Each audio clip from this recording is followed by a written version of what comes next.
كورن هدات سلادي نلش واحد باهنتي وهي كوغو ادكاتي بيا لعب يا شراب يا وخوغا دبدبع سنين اد سميسو كورن كنت كون سنادود هدي هرادكا و كاسيو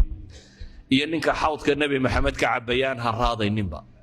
yani hadafka weyne haduu lumo noloshan soka qiimo male shayatiin al-insi wal jinni waxay isugu tageen inay hadafka weyn qariyaan oo ay kugu mashquuliyaan ahdaaf yar yar oo soke waxbarasho iyo capacity building iyo halkan ka bood iyo xoogsi iyo shaqaysi iyo wax yar yar oo soke dhalinyaradana iyada waxa uu sii dheer